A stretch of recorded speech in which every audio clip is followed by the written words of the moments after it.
Bueno, buenos días. Estamos acá con la clase de sospecha diagnóstica, que es una clase de segundo módulo que desgraciadamente se malogró la filmación, así que bueno, vamos a tratar, si bien no son los mismos slides, bueno, vamos a tratar de que acá se vea bien y se entienda, ¿no es cierto? Así que bueno, ya sabemos que pueden tomar contacto con el mail covidsala12@gmail.com, poner el asunto lo del curso y hacernos comentarios en relación a distintas cuestiones que vayan surgiendo. Bueno, entonces en la clase de sospecha diagnóstica vamos a hablar de la promoción y la proposición del testeo, de la tramitación de la información, de algunas consideraciones especiales, de los tipos de test y de la interpretación que se debe hacer y el manejo post-resultado. Bien, habíamos dicho que las vías de transmisión y adquisición del virus VIH se podían inicialmente resumir en las 4 H, ¿no? ¿Por qué? Porque era una enfermedad inicial que la padecían los homosexuales, hemofílicos, heroinómanos y haitianos. O sea, personas que compartían, digamos, elementos derivados de la sangre y el contacto sexual. Ya habíamos explicado en otra charla el origen de la fuerte presencia de HIV en poblaciones de migrantes haitianos y en personas de Haití, ¿no es cierto?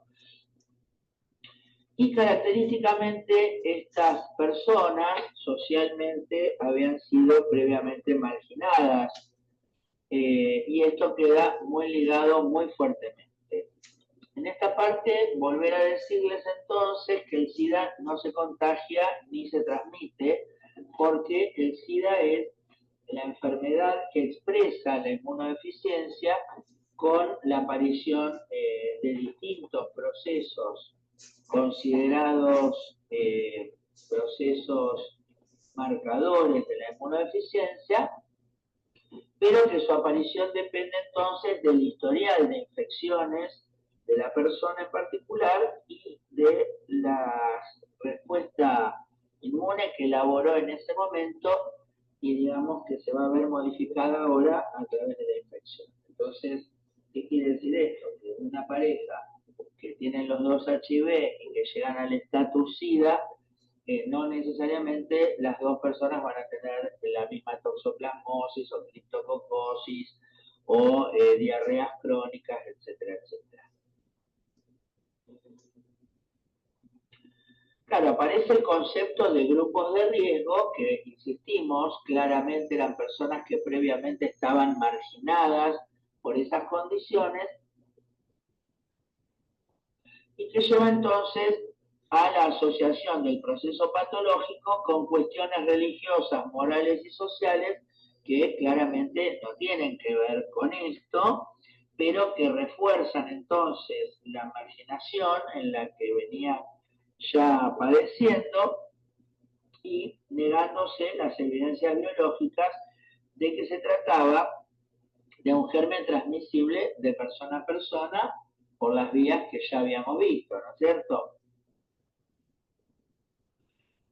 Y esta cuestión de hablar de grupos de riesgo tiene trascendencia porque es como que si yo no soy entonces de ese grupo de riesgo, no me siento afectado y entonces no me cuido o no cuido al resto.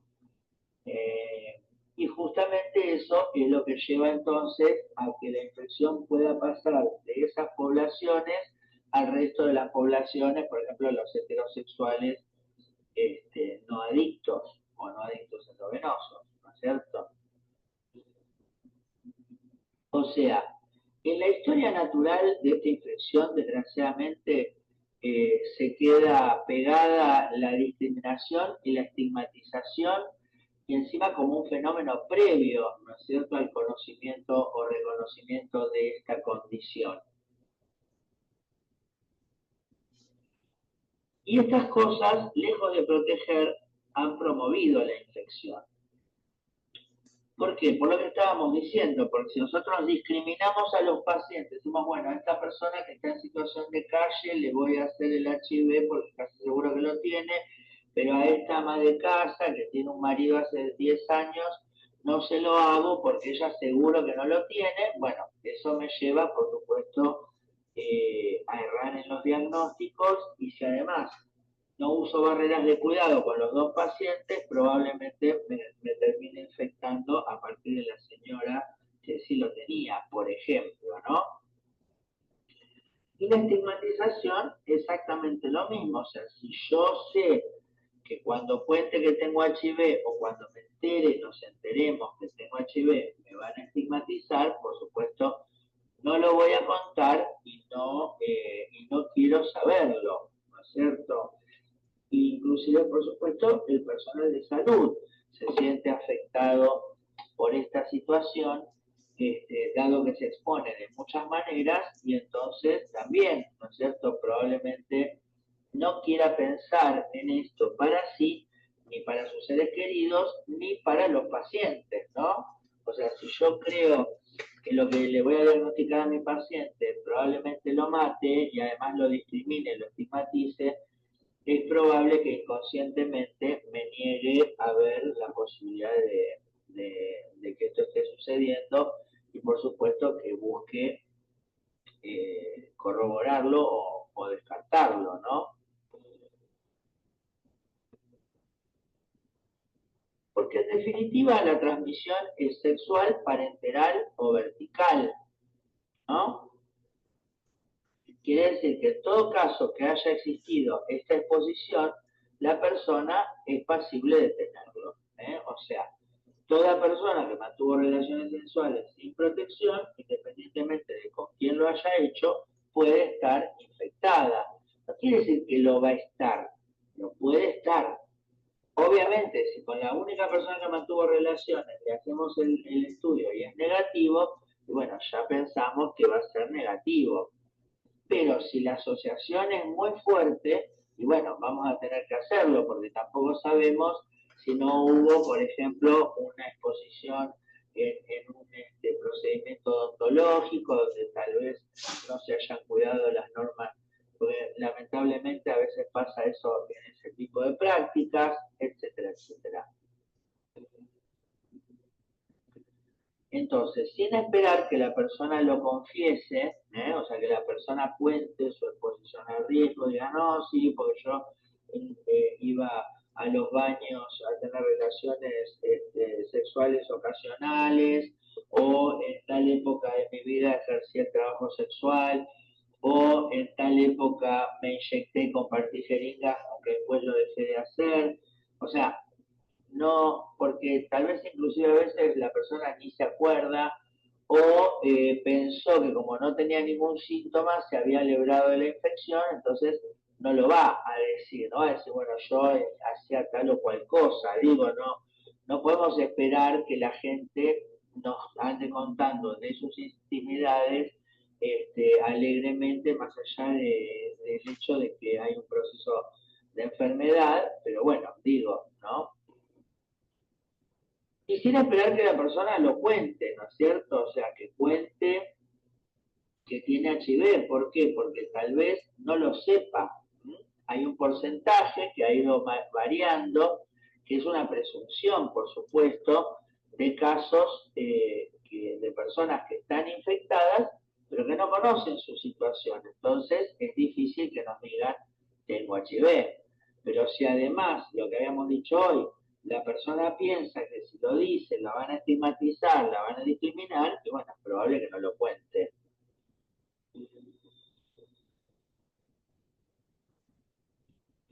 Bien, en este esquema volvemos sobre, digamos, los eventos que suceden en torno a la infección y enfermedad por el HIV, que dividíamos en tres momentos, ¿no? O sea, por un lado la infección aguda, por el otro lado el periodo de latencia, y finalmente la aparición de síntomas o SIDA en un tiempo X, ¿no? Bien, este primer momento de infección aguda, entonces, lo que vamos a ver es el periodo, digamos, que sucede entre la adquisición de la infección y el desarrollo, entonces, de HIV, de ARN, perdón, de la aparición en sangre de ARN viral, la aparición también de otros antígenos y de ADN, ¿no? A partir de la infección de las células, la producción de ADN. Y paralelamente la caída de CD4, porque justamente la infección utiliza el receptor para ingresar a las células y poder entonces activarse, y esto produce una caída inicial, ¿no es cierto?, del número de células que no van a llegar por ahí, en general, a un nivel tan bajo como para provocar la aparición de infecciones o enfermedades, y que progresivamente, en la medida que haya una respuesta inmune a la infección por el virus, vaya volviendo a subir a un nivel que no va a ser por ahí el inicial, pero sí que va a ser muy por arriba de lo que es el nivel de inmunodeficiencia. Y como vemos, la aparición de inmunoglobulina M, la IgM, ¿no?, que es la que inicialmente aparece, que entonces, fíjense que va apareciendo cuando se empiezan a recuperar también los CD4, ¿por qué? Porque ya hay una respuesta efectiva que logra acantonar, ¿no es cierto?, la infección, y entonces las células vuelven a subir, y después, cuando empieza a caer la IgM, empieza a aparecer la IgG, ¿no es cierto?, que son los anticuerpos que ya van a durar toda la vida, que pueden pasar por la placenta, entonces su presencia nos habla de infección en el recién nacido, de contacto con el virus, pero que justamente no vamos a saber, a menos que busquemos el ADN o el ARN viral o los antígenos virales, no vamos a saber si esos anticuerpos son producidos por una infección en el niño o son heredados a través de la placenta a partir de la infección de su madre. Bien, entonces, nótese que en este periodo de infección aguda, entonces, hay un momento en el cual hay virus circulante, por lo tanto se puede transmitir, pero no hay anticuerpos, que son en general los que nosotros buscamos en los screenings, y entonces hay un periodo que llamamos de ventana serológica. O sea, es un periodo donde la persona está infectada, pero si yo le hago un estudio, sobre todo piensen que al principio la sensibilidad de estos estudios era muy baja, y entonces no detecto la presencia de anticuerpos hasta un determinado nivel de esos anticuerpos. Entonces ahí ya está dependiendo entonces de la capacidad de elaborar anticuerpos, o sea, una cantidad suficiente para ser detectados, y el nivel de especificidad y de sensibilidad, del método que yo utilice. O sea, groseramente, si yo necesito 10 unidades de IgG para saber que me dé positivo el estudio, y tarda 3 meses en llegar a ese nivel, por supuesto que con este estudio voy a tardar 3 meses en saber que está infectado, y el periodo de ventana va a ser de 3 meses. Pero tal vez si hay otro método que me permite con 10 unidades hacer el diagnóstico, y esto sucede a los 15 días, bueno, a partir de los 15 días yo puedo saber que hay una infección. Por supuesto, hoy, como vemos, en los test modernos se incluye la búsqueda de antígenos del virus, lo cual acorta, ¿no?, este periodo de ventana. Bueno, ¿qué podemos ver en la infección aguda por VIH? Recordemos que el receptor CD4 no está solamente en lo que llamamos linfocito T CD4, sino también que está en otras células defensivas, como son los monocitos macrófagos, como son los leucocitos, y entonces todas las células inmunes derivadas de lo que es la cuerda neural, ¿no es cierto? Y entonces hay una distribución muy amplia de células CD4 transformadas en los distintos órganos de la economía. Por ejemplo, la piel, ¿no? Donde, por ejemplo, puede haber brotes cutáneos, ¿no? La neuroglia y las neuronas periféricas, entonces pueden aparecer cuadros de encefalomielitis o meningoencefalitis a líquido claro, o pueden aparecer mononeuritis o polineuropatía periférica. A nivel de las células renales pueden aparecer glomerulopatías asociadas a inmunocomplejos o nefropatías asociadas al daño de justamente de las células inmunes que forman parte del órgano. Bueno, en las causas digestivas, en la aparición de síntomas digestivos, la diarrea, en las hematológicas, una anemia, una leucopenia, sobre todo a expensas de linfopenia, y las células endoteliales, la caída de células endoteliales con la exposición entonces de la membrana basal del endotelio, los fenómenos protrombóticos, ¿no? Y su consecuencia, como son las trombosis venosas profundas, los infartos y cardíacos de cualquier órgano, inclusive accidentes cerebrovasculares. Pero la mayoría de las veces lo que sucede en la infección aguda por VIH depende, primero, que no pase nada, que no aparezca ninguna clase de síntomas, que la infección sea asintomática. O bien que por afectación entonces del sistema inmunológico así en general, haya un estado de inflamación aguda, entonces con un síndrome gripal.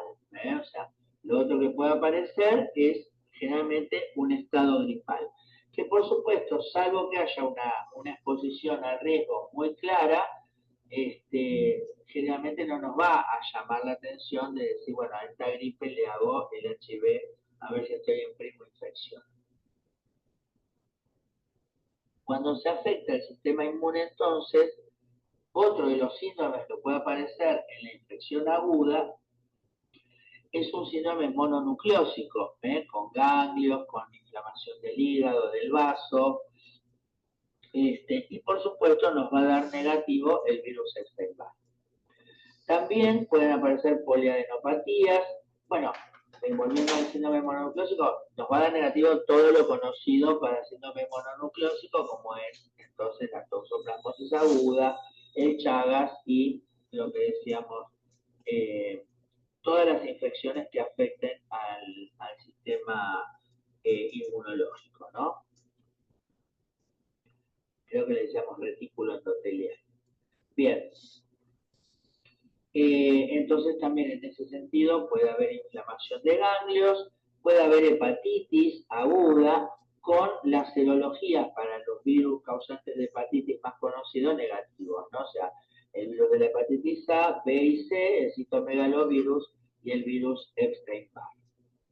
También la aparición de enfermedades marcadoras puede darse por la caída de ese CD4 que decíamos a niveles bajos, pero que, digamos, en teoría son autolimitadas, ¿no? Porque después de unos días el sistema inmune logra entonces detener la infección en general, ¿no es cierto? Lo que más sucede es esto, entonces los niveles de CD4 vuelven a subir y entonces se vuelven a controlar estas condiciones.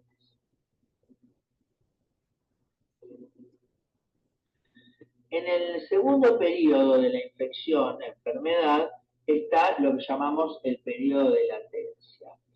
Y esto por ahí presta confusión, porque como la palabra latencia tal vez nos sugiere quietud, nos sugiere la idea de algo que está esperando para poder aparecer, y en realidad, una vez que se tuvieron estudios de PCR para seguir, digamos, la actividad viral y la carga viral, lo que se vio es que este periodo es muy activo y entonces hay una puja, ¿no?, entre la infección, por supuesto, como las enfermedades, el resto de las enfermedades oportunistas.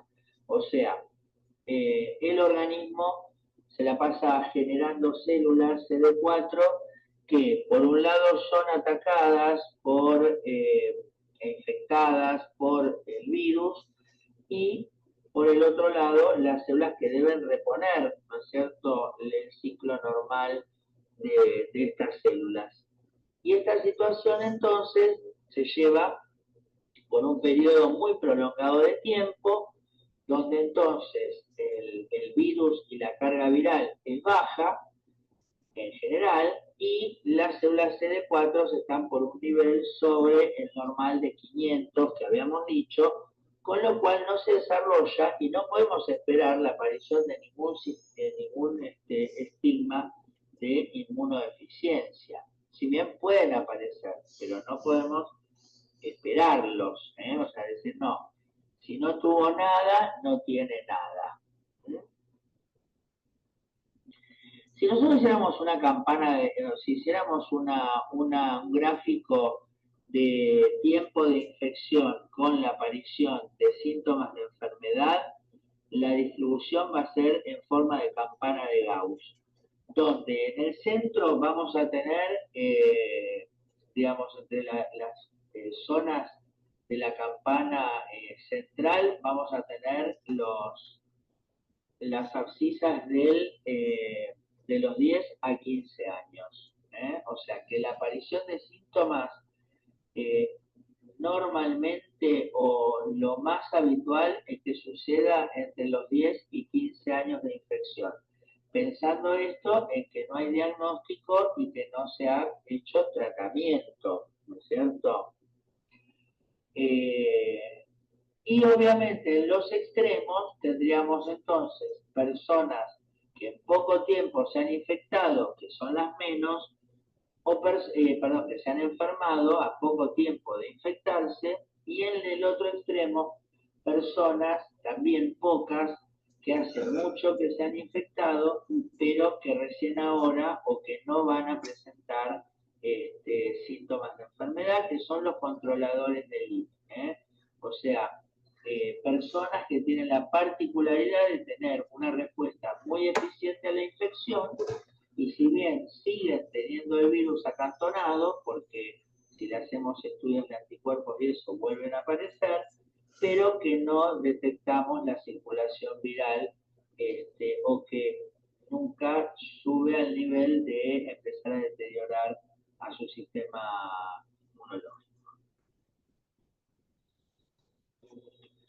Bueno, lo mismo que podemos ver, digamos, en este periodo de años, ¿no es cierto?, donde lo que más se destaca es el estado de inflamación crónica, con la posibilidad entonces de la aparición de fenómenos trombóticos. Pero también pueden aparecer entonces solapadamente todas estas afectaciones, ¿no? De las cuales una que nos interesa mucho que se piense es en la demencia asociada a VIH. O sea, hay un proceso que es independiente de la inmunodeficiencia, que se da en una evolución a una atrofia cortical muy importante, ¿no?, de la esfera cognitiva, que pueden detectarse de a poco con test específicos y que van evolucionando entonces hacia cuadro de atrofia cortical y demencia, que pueden ser muy, muy graves, sobre todo en la época que no había tratamiento o que los antivirales que utilizamos no tienen buen pasaje a la barrera hematoencefálica. Entonces, si nosotros tenemos el diagnóstico de estas personas, tendríamos que ver qué está pasando entonces con la esfera del sistema nervioso central, a través de estudios imaginológicos y en todo caso hacer una carga viral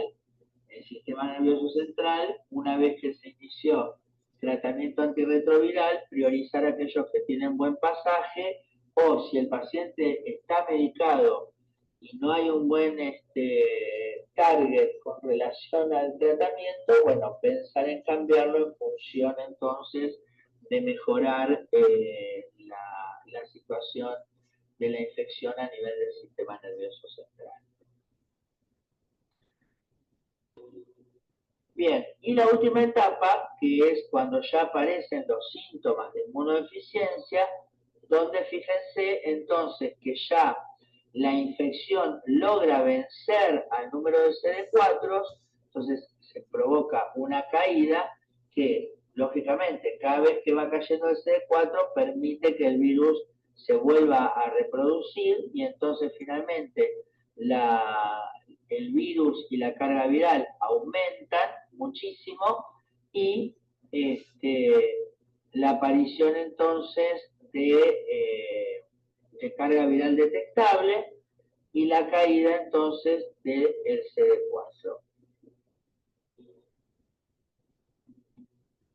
Bueno, cuando nosotros hablábamos de inmunodeficiencia, queremos dar la idea entonces de un discurrir en el tiempo.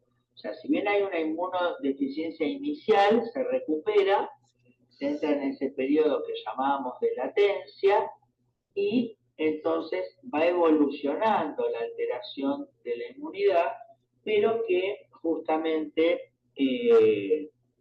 hay periodos donde no se trata de que hay poco CD4, sino de que funciona mal.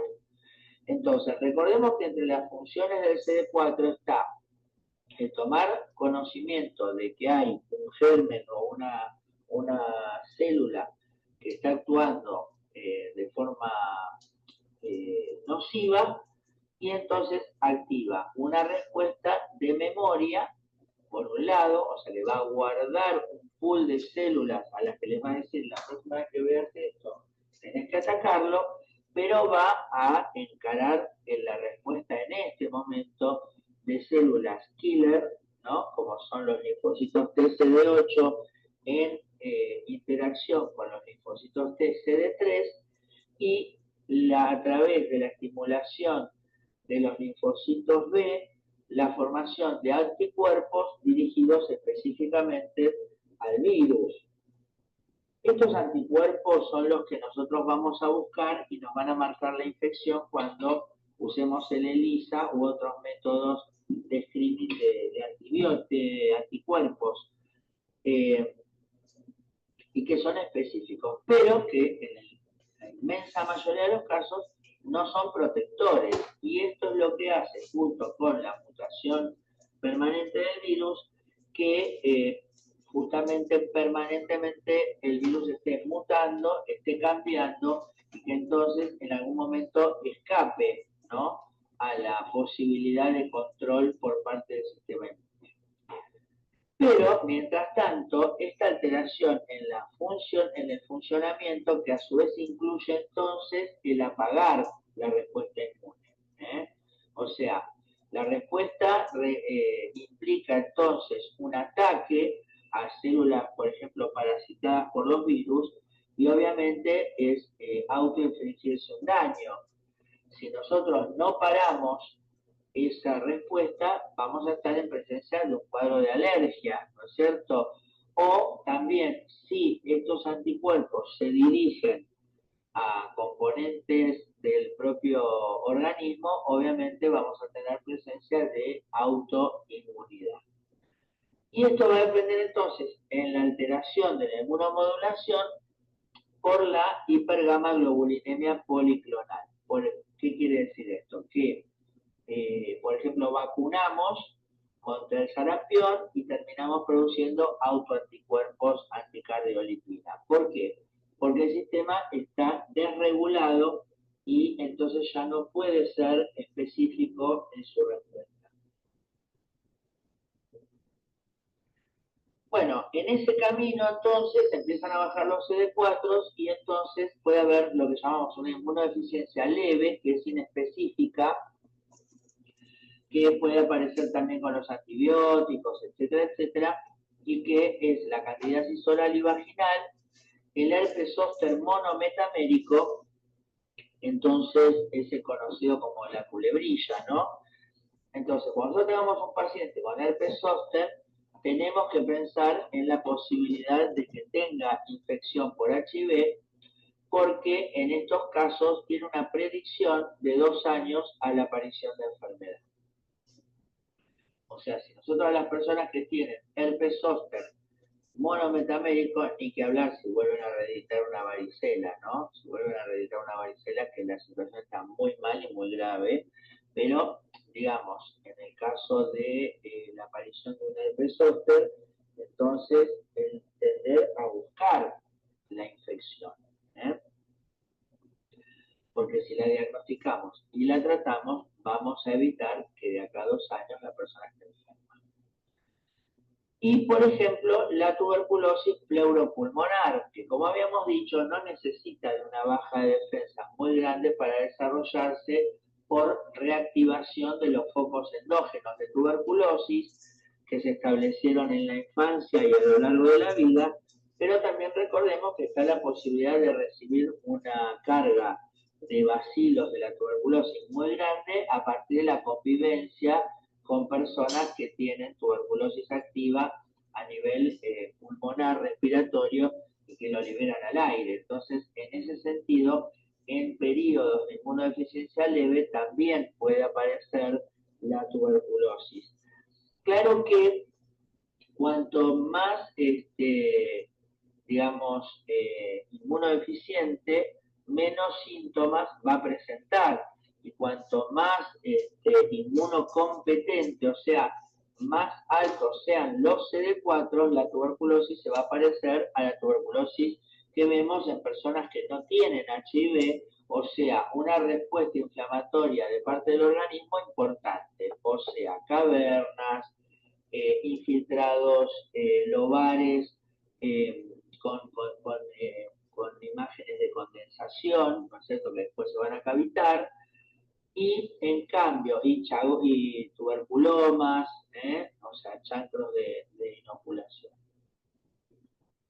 En cambio, cuanto más bajo sea el estatus inmunológico del paciente, menos componente de respuesta inmune vamos a tener, y entonces vamos a ver infecciones con poca imagen, como puede ser el árbol en brote, ¿no es cierto?, algún infiltradito intersticial, algún derrame pleural, hepatoesplenomegalia, etcétera, etcétera, pero que están hablando entonces de la diseminación de la infección con poca respuesta del sistema inmune.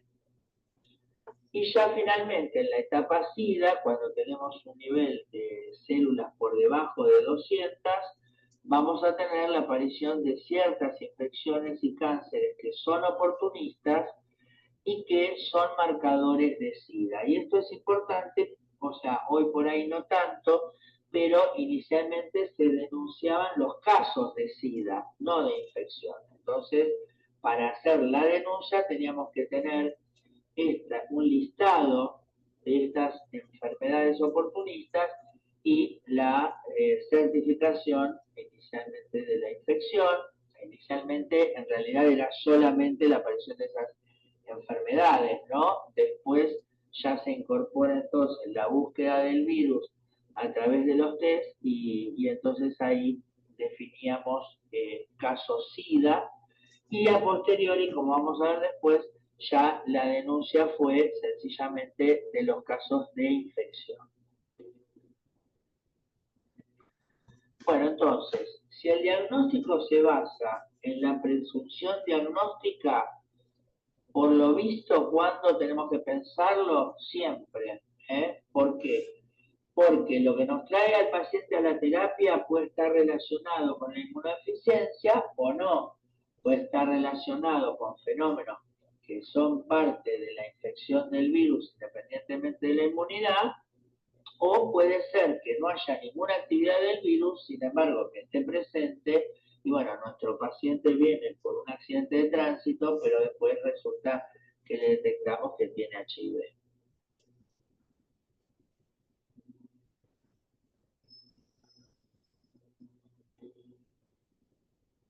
En Argentina se estima que son más de 140.000 las personas que viven con VIH y que el 13% lo desconoce.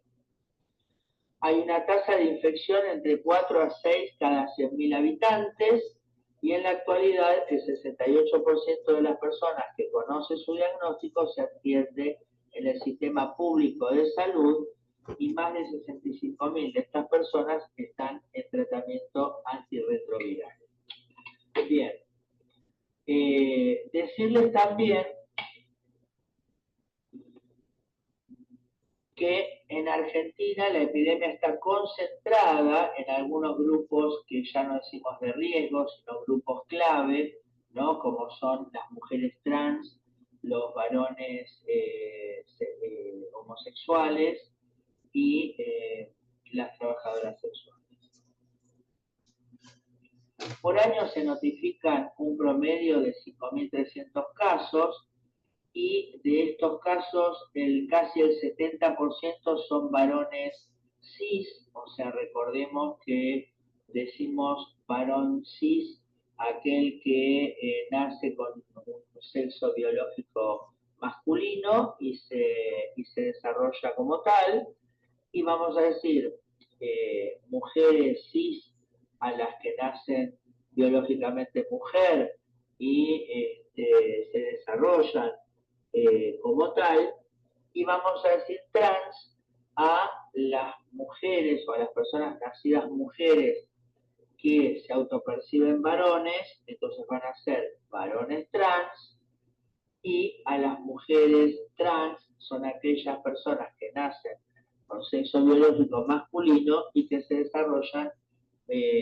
preponderantemente como una persona femenina. Aunque todo esto es muy binario, o sea, es varón, mujer, mujer, varón, y realmente hay una gama enorme de juegos y de posibilidades entre la autopercepción, la identificación y la biología. Y que también esto a veces en la misma persona y según las épocas y los periodos va a ir cambiando, ¿no es cierto?, por distintas cuestiones. En definitiva, lo que nos tiene que quedar claro es que nosotros vamos a denominar trans entonces a las personas que naciendo con un determinado sexo biológico se desarrollan por otro sexo y vamos a nominarlos según este último. O sea, por ejemplo, mujeres trans son personas que nacieron varones pero se perciben mujeres o se identifican como mujeres, ¿está bien? En ese colectivo hay una alta tasa de infección, está muy concentrado en ese colectivo, pero en el número total de nuevos casos va a predominar entonces los varones cis dentro de estos grupos, los que tienen relaciones con otros varones, y hasta un 30% de estos 5.300 casos se trata de mujeres cis que están en una media de 35 años. Quiere decir que esto de que a veces se piensa en la leyenda de que el virus está en personas jóvenes, o pensamos como personas jóvenes, perdón, pensamos en personas menores a 25 años, no. Estamos viendo que la media está entre los 32 y los 35 años, ¿está bien? La vía de transmisión principal hoy son las relaciones sexuales sin protección y pueden llegar hasta estar en un 99% de los casos. ¿Por qué? Y porque ya la vía de transmisión por derivados sanguíneos sin tratamiento, hipotéticamente, no tienen por qué aparecer, y la cuestión de la inyección endovenosa con la jeringa compartida, la aguja compartida, también desapareció. Si bien se empiezan a reportar casos con el tema del uso del fentanilo y de otras drogas inyección, en algunos lugares del interior del país empezó a aparecer algunos de estos casos por estas vías. Entre los varones cis, entonces el 66% tiene relaciones con otros varones y el 32% con mujeres cis. Por otro lado, la tasa de mortalidad por patologías asociadas al VIH está descendiendo, ubicándose actualmente en un 2,8 cada 100.000 habitantes en el año 2021. Pero anteriormente eran casi también 3 a 6, cada 100.000 habitantes fallecían de VIH. Sí. Y según el boletín, actualmente fallecen alrededor de 1.400 personas por año. Esto nos da un número de que hay un fallecimiento por patología asociada a VIH-Sida cada 6 horas. O sea que es algo que nos tiene que involucrar y llamar la atención y ver en realidad que lo mejor es pensarlo siempre, diagnosticarlo y empezar a tratarlo para evitar entonces el desarrollo de enfermedades que lo van a llevar a terapia, donde ahí sí, entre un 30 y un 50% van a fallecer.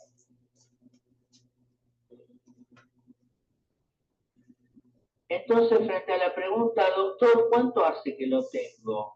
Bien, tendríamos que pensar entonces en qué etapa está nuestro paciente, que si la infección coincide con una infección aguda, donde, ¿por qué vamos a saber que es aguda? Y bueno, porque justamente va a haber una caída de CD4 no tan pronunciada, un aumento en la presencia de carga viral, ¿no? Pero que todavía no se han desarrollado los anticuerpos en su totalidad, ¿no es cierto? Y seguramente ya conociendo lo que está pasando, visualizar alguna exposición previa y después el proceso de enfermedad, donde la aparición entonces de determinadas infecciones o tumores o enfermedades nos hace presumir que estamos dentro de ese periodo de latencia, ¿no es cierto?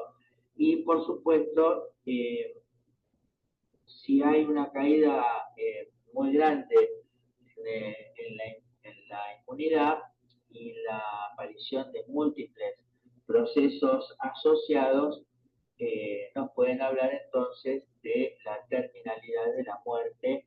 Y por supuesto todo eso para atrás significa muchos años de tenerlo, ¿no? Y desgraciadamente no haber logrado hacer un tratamiento eficiente.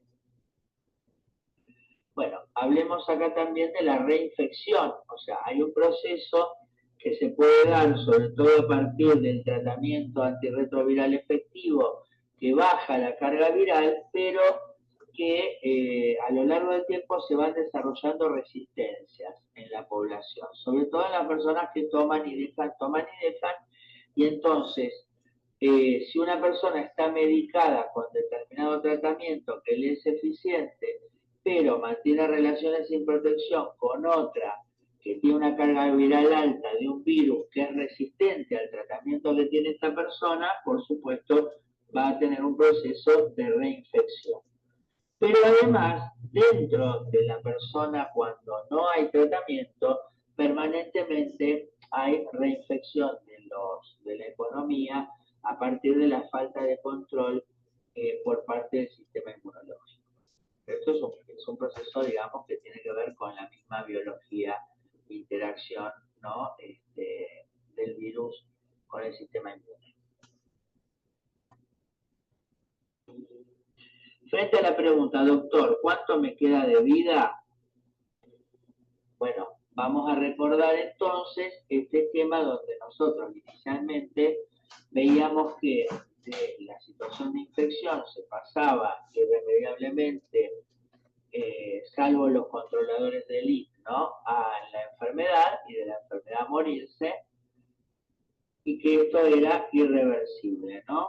Bien, con la aparición del tratamiento antirretroviral hemos logrado que la infección, conocida como el nivel de virus detectable en la sangre, pueda inclusive desaparecer, lo cual no quiere decir que se libró del virus, ni siquiera de la infección, ¿no? Pero bueno, digamos, un poco groseramente decir que lo que nos hacía saber que había infección, que era la presencia de carga viral positiva, puede llegar a estar en niveles de indetectabilidad a partir del uso de tratamiento antiviral. Pero inclusive, cuando esta infección avanzó y aparecieron enfermedades o estigmas de enfermedad, con el tratamiento antirretroviral se pueden revertir y volver a la situación primaria. Inclusive, en este esquema que ponemos la muerte, ¿no?, con una flechita como que vuelve, entonces por ahí quiere decir que si nosotros a alguien que falleció le damos un antiviral, ¿le va a revivir? No, quiere decir que si estamos frente a un caso de una persona que tiene alguna condición que nos hace pensar en la terminalidad, pero que se estaciona, digamos, en este proceso, el tratamiento antiviral sostenido durante mucho tiempo hablo 1, 2 o 3 años, puede permitirle a la persona en algún momento revertir ese cuadro y volver entonces a la situación de infección. Y esto lo digo por conocimiento de pacientes que he tenido yo, ¿no? O sea, pacientes que han estado con un cuadro de demencia y de Weinstein síndrome muy, muy importante, que obviamente ya se les da el alta para que vayan a su casa porque no hay más nada para hacer, salvo darles entonces el tratamiento antirretroviral,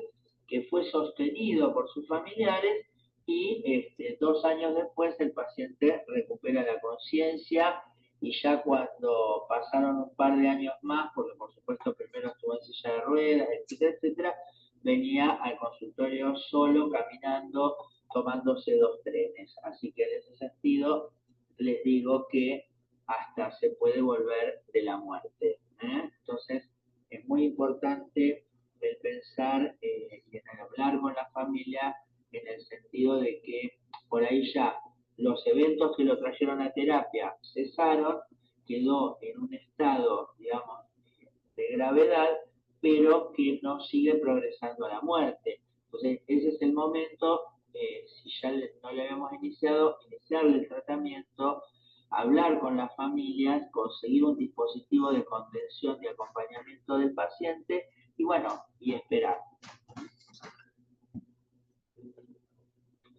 Bueno, en definitiva, les diría que todo este curso viene apuntado a esto, ¿no? A que queremos que se sientan seguros y capacitados para plantearse incorporar estos estudios en su práctica cotidiana sin temer a las dificultades e implicancias que tiene este acto, ¿no? Porque como vemos, también lo que implica y lo que involucra es muy fuerte, más allá de que nosotros podamos naturalizarlo. O sea, tenemos que evaluar qué sucede en la esfera emocional y psicológica, tanto personal como familiar, de esta persona, inclusive lo que significa para nosotros mismos, ¿no?, como operadores y como trabajadores del equipo médico, y evitar la catástrofe, ¿no? A veces nosotros no estamos dimensionando lo que significa, a veces nos cuesta, nos interpela el diagnóstico, y entonces vamos sobre el otro en nuestra ansiedad, en nuestra disconfort, en nuestra cuestión que nos implica esta infección, y entonces vamos sobre el otro de una forma que termina siendo una catástrofe. Nos debe provocar el respeto el proceso de anoticiamiento, tanto de las personas como a sus familiares. hay que esperar el momento oportuno y generar un espacio de confianza donde contener al y los afectados.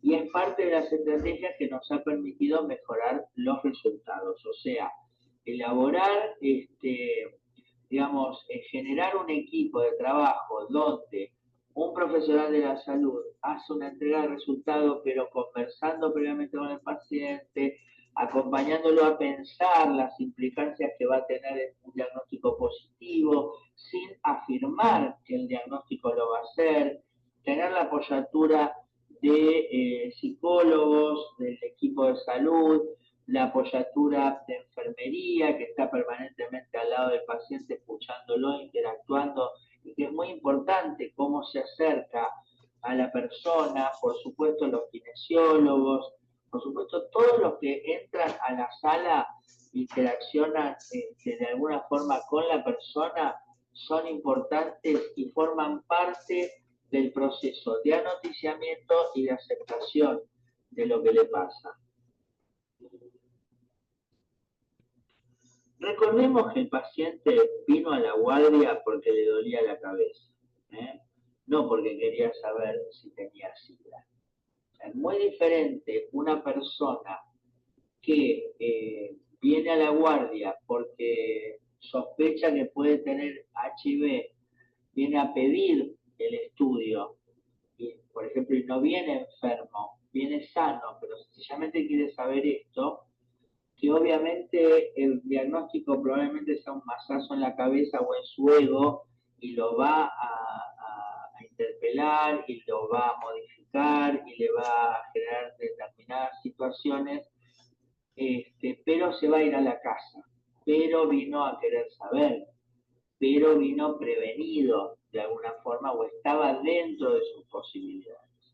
A una persona que viene porque tiene pérdida de peso, tos, tiene una neumonía, tiene una criptococosis porque en realidad ese dolor de cabeza termina siendo una meningitis y va a internarse, va a terminar internado el paciente.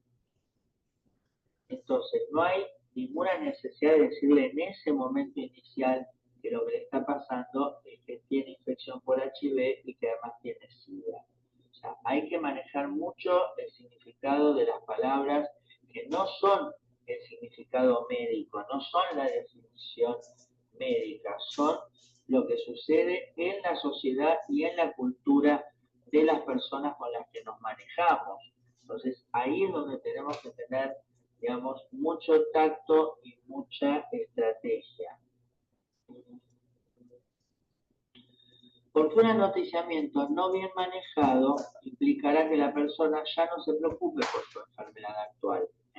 O sea, ya no va a estar pendiente de una neumonía y por ahí hay que intubarlo, o que tiene una meningitis y todos los días le duele la cabeza, y cuándo se le va a pasar esto, sino que ahora va a estar preocupado porque tiene SIDA y por todo lo que a él le implica la palabra SIDA. Por ejemplo, voy a perder a mi familia, voy a perder a mi mujer, a mi marido, me voy a quedar en la calle, no voy a tener más trabajo, no voy a poder tener hijos, no voy a poder hacer lo que quería hacer. Bueno, todo esto es individual, es para él.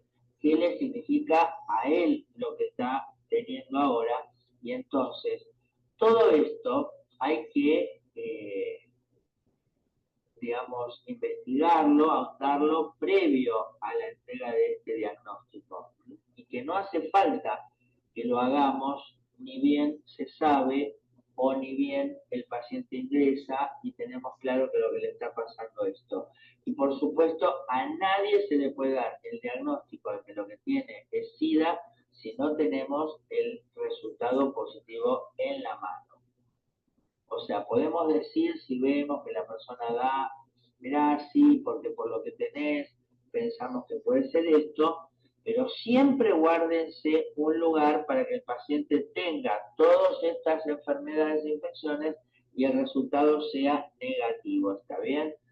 ¿Por qué? Porque puede ser la primoinfección, entonces todavía está en ventana serológica, o puede tener otra causa de inmunodeficiencia grave y va a tener estas enfermedades también.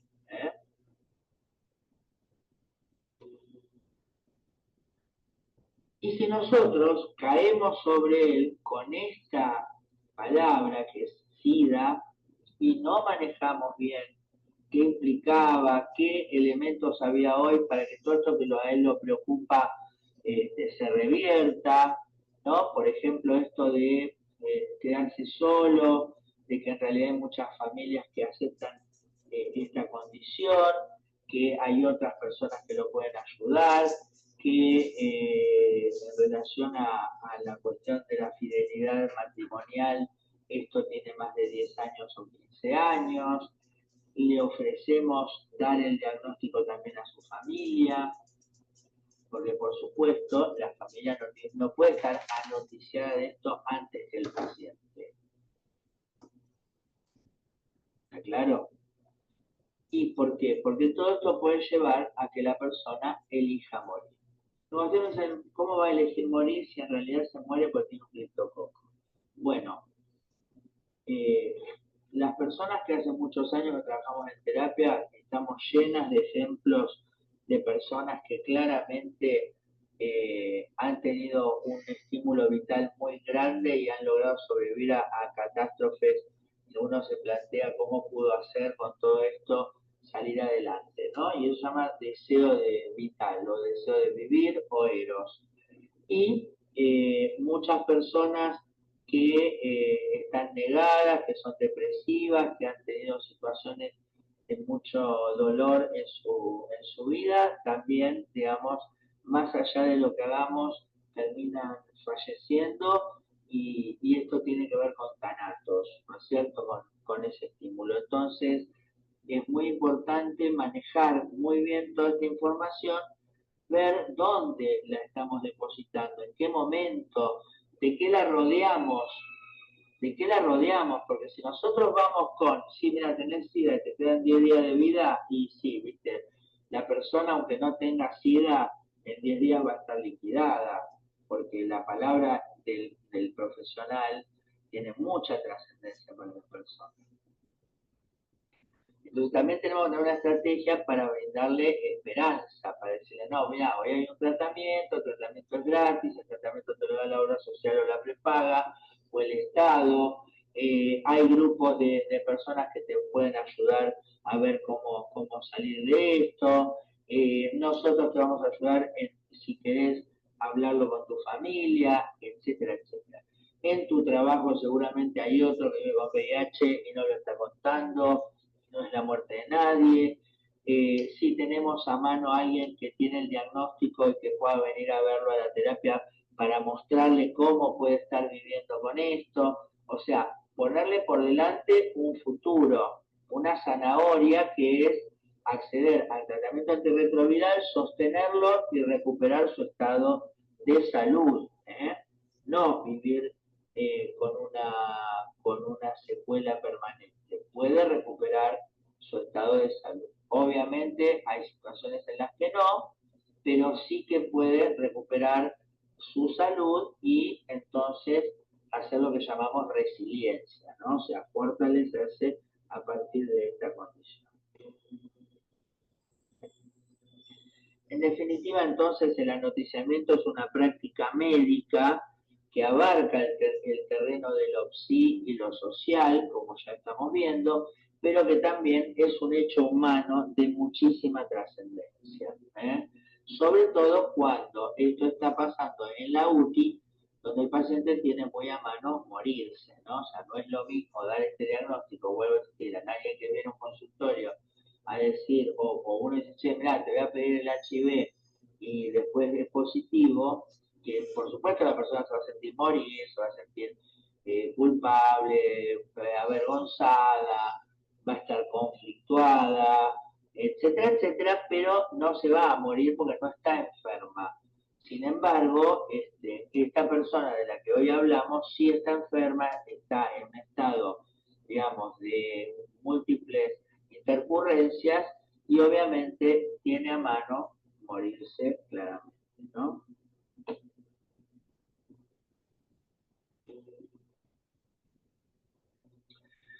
La vigilancia epidemiológica sistemática del VIH empezó entonces en los 90, cuando empezaron a registrarse los casos de SIDA y las defunciones atribuibles a esta causa. Ustedes fíjense que muchas veces nosotros en los certificados de defunción no ponemos que la persona tiene SIDA. Entonces, salvo que quede registrado que la persona tiene HIV y que ahora le pasó esto, y entonces va a quedar registrado como muerte asociada al SIDA, pero si no, no va a quedar en la estadística, ¿no? La vigilancia de nuevos diagnósticos en relación a la infección se inició recién en el año 2001. Y en el año 2018 se incorpora entonces a la denuncia del Sistema Nacional de Vigilancia en Salud, y ahí entonces otra vez hablamos de 140.000 casos reportados a lo largo de casi 28 años. Para mí esta información es errónea, ¿está bien? Porque hay muchos más. Bien, la aparición entonces del sistema de vigilancia a través también de una ley que es la 15.465, se considera la infección por HIV como un evento de notificación obligatoria, un ENO, ¿está bien? Y están obligados a notificarlo el médico que asiste a la persona o que hace el diagnóstico, o al laboratorio también que tiene el resultado positivo o que tiene diagnósticos atribuibles a la enfermedad. Entonces, obviamente, esta obligación se puede derivar a otra persona, inclusive, por supuesto, en la mayoría de los lugares son los administrativos, que reciben una capacitación para el manejo, digamos, de la notificación, pero que nada de eso exime que el profesional de la salud esté al tanto y corrobore que estos pasos se cumplan. Y bueno, decirles también que el HIV se encuentra enmarcado y regulado por la ley 23.798 y el decreto reglamentario 1244 del año 91. Entonces, todo servicio de salud que detecte casos de HIV, HIV en el embarazo o HIV en un expuesto perinatal, deberá notificarlos en el formulario único de eventos notificables. Y es imprescindible que las personas usuarias del nuevo Sistema Nacional de Notificaciones realice una capacitación específica, que es lo que habíamos dicho. De no contar con usuario y contraseña para subir los datos, hay que contactarse entonces con los referentes provinciales escribiéndole a snbs.cursos@gmail.com, y para más información está el sistema cisa.msal.gov.ar/cisa/numeral CISA.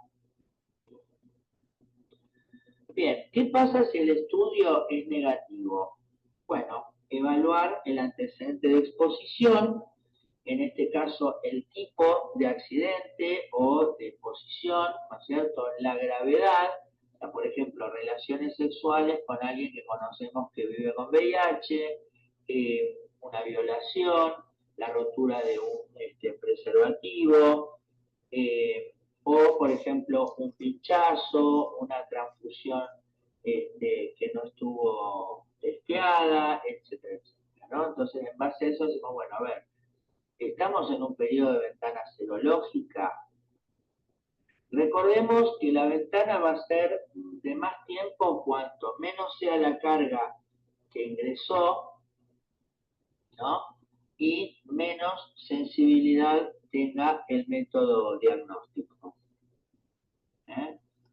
Entonces, en base a esto, ¿no?, evaluando la sensibilidad y la especificidad del método que usamos para conocer la infección, que ya sea buscar los virus a través de los componentes virales, a través de la búsqueda de antígenos o de ADN o ARN viral, o el buscar anticuerpos IgM o IgG, ¿está bien? Entonces, esto nos va a marcar si hay o no necesidad de repetir este HIV negativo en un tiempo X, o si nos quedamos con que ya, si esto es negativo, el paciente, la persona es negativa, ¿bien?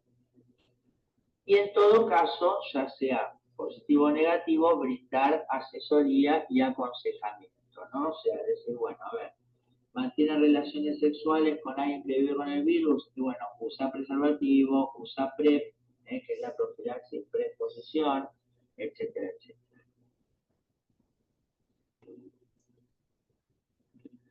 Entonces, en el diagnóstico podemos hacer la búsqueda de antígenos P24, que antiguamente era el Western blot, hoy se incluye también en el ISA de cuarta generación la búsqueda de glicoproteína 120, ¿no? Que también es un antígeno viral, y la aparición de anticuerpos, ¿no es cierto?, IgM o IgG contra los componentes del virus. Y el diagnóstico que antiguamente lo hacíamos por el P24 del Western blot, hoy también se hace por la introducción de carga viral